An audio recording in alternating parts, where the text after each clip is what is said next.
हरे कृष्णा। बृहद भागवत अमृतम part chapter 6 number 167 आरंभ करें। तेनोक्तानि गृहं यान्ति ग्रीवामुद्वर्तयन्त्यहो वदान्यपि मित्राणि पुनर्व्यग्राययो श्रुतम् उपस्कृत्यास्य ताम्बूलम् मुखे हस्ते समार्प्य च पुनर्निर्वृत्य प्राग्वत्सा तं वेगेराययो नमः।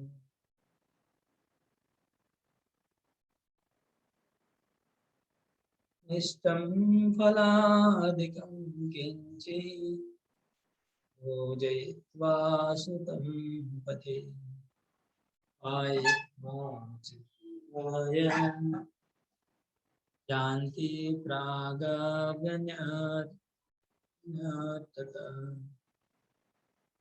मोहनिरीक्ष्य वस्त्रादि सन्निवेश्य सुतस्य सा पुनर्निवृत्त्या गत्य दीना पुत्रमस्वीक्षन् भो वत्स दुर्गमे रण्ये न गन्तव्यं विदूरत सकन्मानन्दश्च प्रवेष्टव्यं कदापि न। यशोदा माता को अपने बाल गोपाल कृष्ण के प्रति कितना प्रेम है, ये यहाँ पर वर्णन हो रहा है। कितना यशोदा माता कृष्ण को प्रेम करती है, इसका वर्णन से सुन के आश्चर्य होगा। कहते हैं कि श्री कृष्ण ने जब उनको घर जाने के लिए कहा, 2-3 कदम चलकर रुक गए और मुड़कर उनकी ओर देखती रही। माता यशोदा कृष्ण और बलराम गाय चराने जा रहे हैं, उनके पीछे पीछे माता यशोदा भी गई। बहुत दूर तक जाती है, मतलब जो नगर का द्वार है, बहिर्द्वार, वहां तक पीछे पीछे जाती है। तब श्री कृष्ण ने कहा कि अब घर लौट जाओ मैया, अब वापस घर चले जाओ। तो माता उसके मुखड़े की तरफ देख रही है, जाना नहीं चाह रही वापस। कृष्ण ने बहुत समझा कि जब उनको बोला नहीं माता वापस जाओ, तो यशोदा 2 कदम जाती है पीछे, वापस जाती है, वापस मुड़ के फिर वापस आए, 2 कदम मुड़ के वापस आई, फिर कृष्ण की तरफ देखती है और फिर बहुत व्यग्र हो गई कृष्ण को देख करके, व्यग्र होकर के, परंतु फिर व्यग्र होकर उसके निकट आए, कृष्ण के निकट में आए माता यशोदा। श्री कृष्ण के मुख तथा हाथ में तांबूल देकर लौट गई। तो कृष्ण के पास में दोबारा आए यशोदा और कृष्ण के मुंह में एक तांबूल दिया। मुंह में कृष्ण चबा रहे और हाथ में भी एक तांबूल दिया, जो वो खत्म होने के बाद वो खाएंगे। ऐसे 2 तांबूल देके फिर वापस चले गई। जाती है फिर पहले की तरह मुड़ मुड़ कर देखते रहे, फिर बार बार पीछे मुड़ के देख रही है कृष्ण की तरफ। आगे बढ़ रही है, फिर देख रही है, फिर जा रही है, फिर देख रही है कृष्ण की तरफ। किंतु फिर वे भागकर उनके पास निकट आ गए। तो बार बार पीछे देख रही है माता यशोदा, फिर वापस आ गई, फिर दूर से भाग की जल्दी से वापस आई कृष्ण के पास। और क्या किया, चलते चलते उनको कुछ मिष्ट फल खिलाया। हाँ, कृष्ण चल रहे हैं धीरे धीरे, कृष्ण गाय चराने के लिए चल रहे हैं और चलते चलते कृष्ण उनके मुंह में, यशोदा माता उनके मुंह में खाना डाल रही है। कृष्ण निकल चुके हैं, चल चुके हैं, लेकिन माता यशोदा उनके प्रति इतना प्रेम है तो उनको छोड़ के जाना नहीं चाह रहे, तो उनके जाते जाते भी उसके मुंह में खाना डाल रही है। हाँ, कुछ फल और कुछ मिठाई उनके मुंह में डाल रही है एवं फल रस तथा शरबत आदि पान कराया। शरबत पिला रही है कृष्ण को और कुछ फल का रस पिला रही है और कुछ मिठाई उनके मुंह में डाल रही है। तो कृष्ण वो अपने माँ के वात्सल्य से खा रहे हैं। फिर अपने घर की ओर लौटी और खिला के फिर वापस घर की ओर वापस लौटती है। तो लौटती है तो फिर परंतु फिर भी उनके पास जाकर बार बार उनके वस्त्र श्रृंगार आदि को ठीक कर फिर वापस गई, फिर दौड़ के वापस आई। वापस आकर के फिर कृष्ण के श्रृंगार को ठीक करने लगी। उनका कपड़ा ठीक से पहना है कि नहीं, पगड़ी ठीक से पहने कि नहीं, हाँ जो वन वेश जो था ठीक से है कि नहीं। तो फिर से उसके शरीर को कृष्ण के कपड़ों को ठीक करने लगी यशोदा। इस तरह से इतना मतलब वात्सल्य है कि कृष्ण को छोड़ नहीं पा रही। फिर ठीक करने लगी, फिर लौटकर पुनः उनके पास चली आई। तो दिनों पर श्री कृष्ण को इस प्रकार शिक्षा देने लगी। तो ऐसे बार बार यशोदा जा रही है, बार बार वापस आ रही है और आकर के फिर क्या कहते कृष्ण को बोलने लगी, हे कृष्ण देखो बेटा, तुम ज्यादा दुर्गम पथ में मत जाना। उनको उपदेश देने लगी कृष्ण को। वो वत्स दुर्ग में अरण्य न गंतव्यम विदुरतः, ज्यादा दूर मत जाना, ज्यादा कांटों वाला जहाँ पर जो ज्यादा कांटा है उधर मत जाना। कांटों पे मत चलना। और जहाँ पर बहुत जंगली जानवर है, हिंस्र जानवर रहते हैं, उस अननोन जो फॉरेस्ट उसको मत घुसना, ज्यादा तूफानी मत करना, ज्यादा चंचल मत बनना। ऐसे बार बार कृष्ण कृष्ण को यशोदा माता उपदेश दे रही है, ऐसा मत करना, वैसा मत करना। तो ये वात्सल्य है यशोदा माता का कृष्ण के प्रति। ये बार बार उनको वापस आ रही है, उनको समझा रही है, छोड़ना नहीं चाह रही। ऐसा वात्सल्य देखा जाता है, हमने कई बार देखा है। जब हम जब ट्रेन में जब ट्रेन में हावड़ा स्टेशन से जब हम जा रहे थे तो पास वाली सीट में कोई बैठा है, तो उनके घर से उनको छोड़ने आए हुए हैं। तो वो लोग उतना उनको प्रेम दिखा रहे हैं, मतलब वो चले जाएगा अभी हावड़ा से कहीं और जाने वाला बाहर कोई लड़का, तो उनके घर वाले इतना प्रेम कर रहे हैं उसको, तो चला जा रहा है चला जा रहा है। फिर उसको खिला रहे हैं, मुंह में खाने पिला, उसकी माँ, बहुत ऐसा देखा जाता है। और फिर वो जा रहा है लड़का, वो ट्रेन छूटने वाली, फिर भी नीचे उतरना नहीं चाह रहा है क्योंकि इतना वात्सल्य है। फिर उतर जाते हैं, फिर जो विंडो है, विंडो के पास खड़ी रह जाती है उसकी माँ, तो विंडो से उसके मुंह में फिर खाना डालती रहेगी। और बहुत वात्सल्य ऐसा देखा जाता है। ऐसा प्रेम समाज में हम देखते हैं कि छोड़ना नहीं चाहिए। ट्रेन चली जा रही है, वो फिर ट्रेन के साथ साथ चलने भी लगते हैं। हाँ, फिर एकदम ट्रेन चली जाएगी दूर तक, फिर हाथ वो विंडो में देखते रहेंगे और दूर तक हाथ हिलाते रहेंगे। तो ये जो आसक्ति है, प्रेम है, ऐसा प्रेम कुछ यशोदा माता प्रदर्शन कर रही है कृष्ण के प्रति। वो वन में जा रहे हैं, जैसे ट्रेन छोड़ के कहीं विदेश जा रहे हैं और उनको विदाई दे रही है। यदि ये शाम को वापस आएंगे, लेकिन को लग रहा है कि कृष्ण कब वापस आए। ये हम लोग इसको थोड़ा समझना पड़ेगा, समझ के आगे। तदर्थं चात्मा शपथं माता विस्तार काकुरी पुनर्निवृत्य कतिचित् पदानि पुनरायो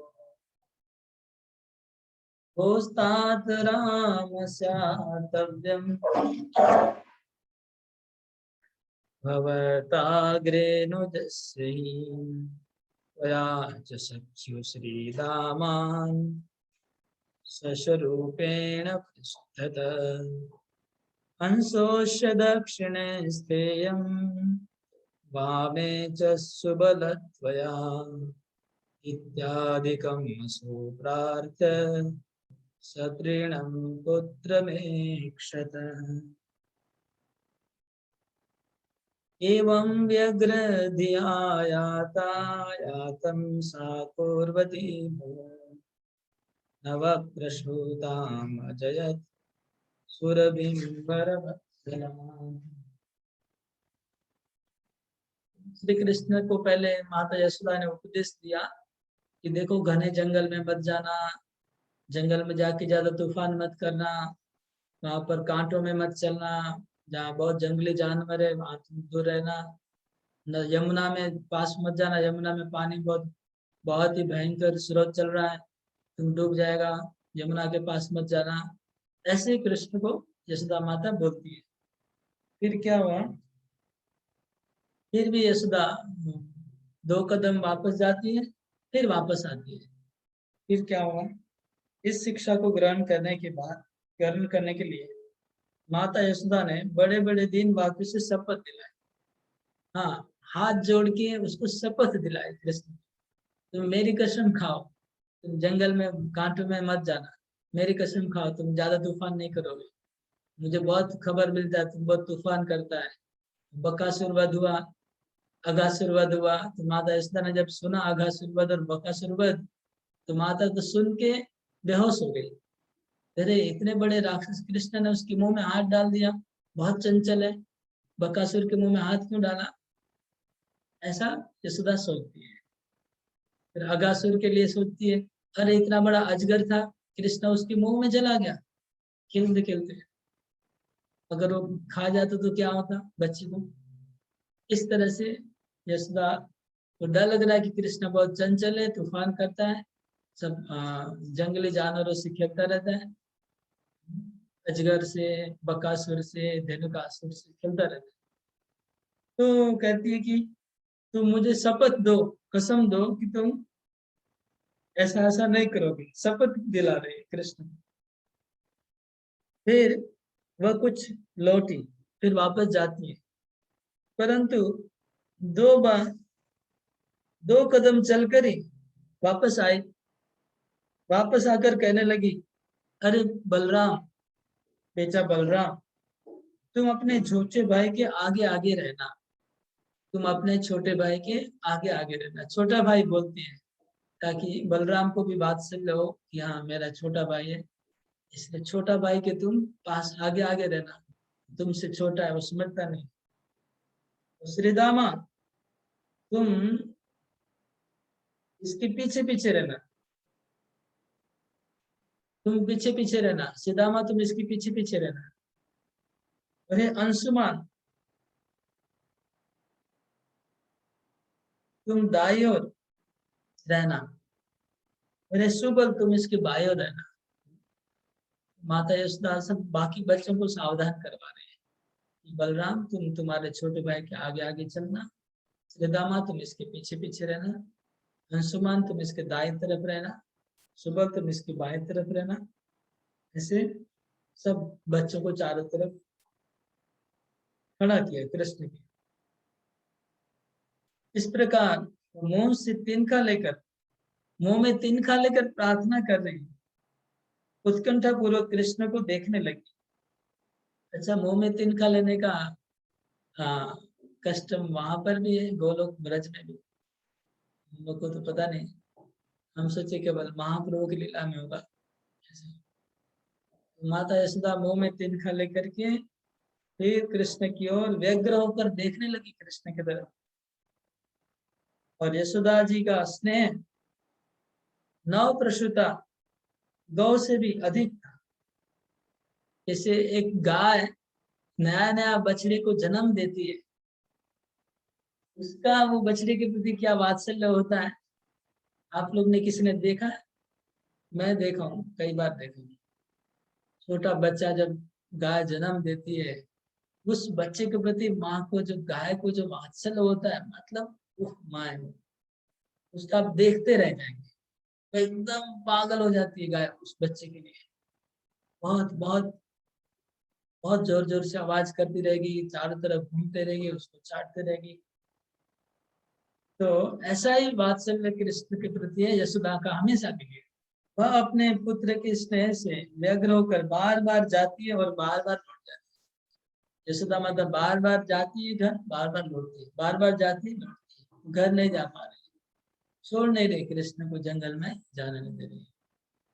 ताम सपाग्रहं नत्वा शिष्य पुत्र प्रयत्नता विधिच्छलत स्वीयश पथेश्च न्यवर्तयत् तस्थो तत्रैव साधुरा पश्यन्ति तं वनान्तिके विचित्रैव स्मृतस्तन्या सहस्रोत्तुङ्गस्थलोपरि श्रीगोप्यस्त्वनो गच्छन्त्यो बाष्पसारुन्धकण्ठिका गानाशक्ता स्खलत्पादा अश्रुधारास्तदृष्टये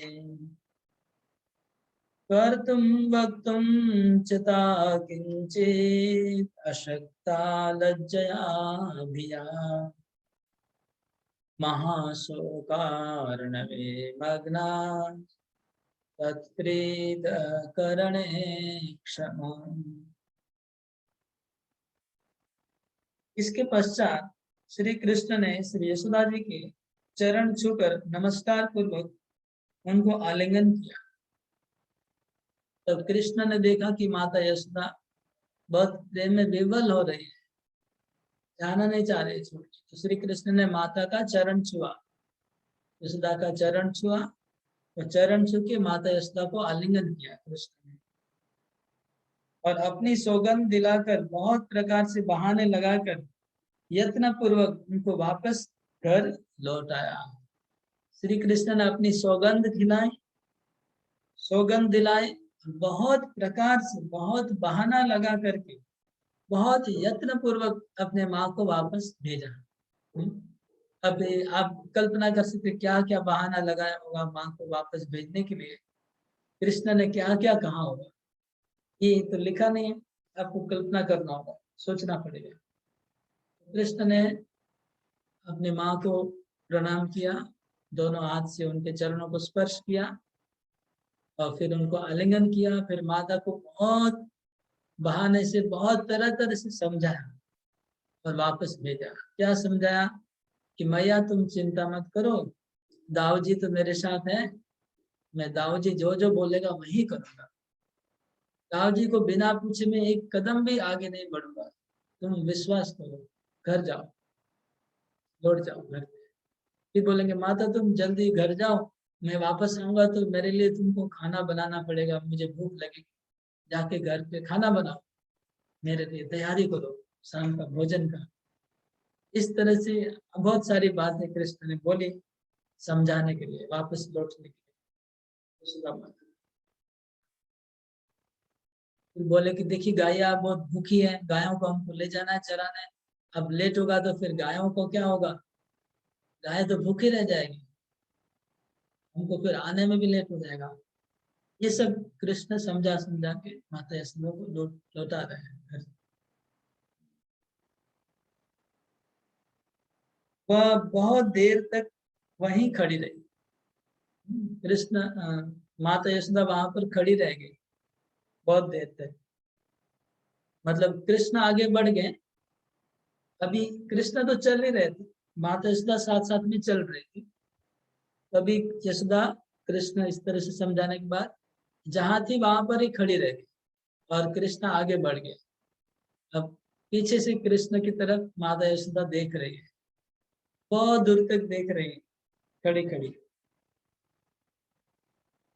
हाँ, बहुत देर तक खड़ी रही, और फिर उसके बाद जब कृष्ण थोड़ा दूर चले गए तो माता यशोदा एक ऊंचे टीले के ऊपर चढ़ी, ऊंचे टीले के ऊपर चढ़ के फिर देखती रही, क्योंकि ऊंची टीले पे चढ़ने से थोड़ा दूर तक दिखाई पड़ेगा कृष्ण कितना, जहां तक जा रहे हैं दूर दूर तक दिखाई पड़ेगा। इसलिए माता जैसे थोड़ा ऊंची टीले पे चढ़ गई और फिर इस चित्रवत खड़ी रह गई, जैसे पिक्चर चित्र होता है, पेंटिंग, पेंटिंग की तरह खड़ी है और दूर तक देख रही है, कृष्ण को जाते हुए देख रही है। तब तक देखती खड़ी रही जब तक वन के निकट नहीं पहुंचे, जब तक वो जंगलों की झाड़ियों में कृष्ण छुप नहीं गए, झाड़ी के अंदर नहीं चले गए, तब तक देख रहे, जब तक दिखाई पड़ रहे थे कृष्ण। कि जंगल में कुछ दूर तक दिखाई पड़ता है, 1-2 किलोमीटर, उसके बाद तो झाड़ियां में, जब झाड़ियां शुरू होती है थोड़ा आगे जाती है, जब झाड़ियां शुरू होती है फिर उसके बाद दिखाई नहीं पड़ता है, तो फिर वो यशोदा तब तक खड़ी रहती है।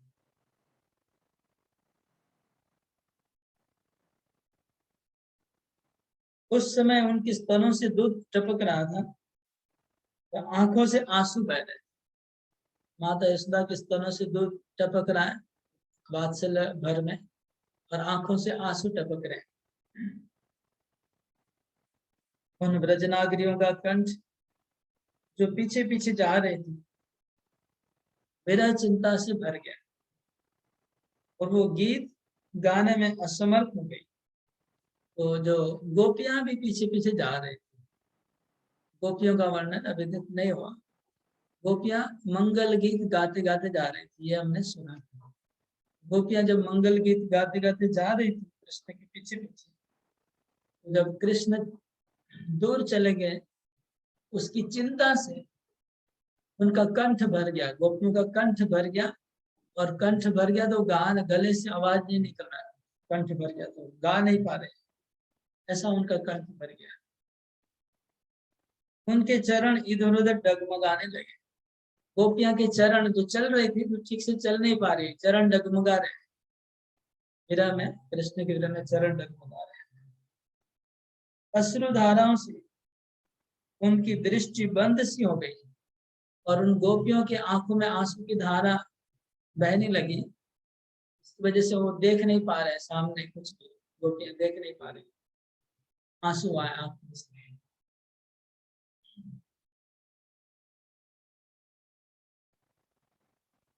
परंतु लज्जा तथा भय के कारण न तो कुछ कर सकती है न कुछ कह सकती है। लेकिन गोपियों को श्री कृष्ण के प्रति इतना प्रेम है, प्रेम को साथ में लज्जा भी है और भय भी है, तो भय और लज्जा की वजह से उसको प्रकट नहीं कर पाती है प्रेम, और प्रेम को प्रकट नहीं कर पाके कुछ गोपियां कुछ बोल नहीं पा रही और कुछ कर नहीं पा रही।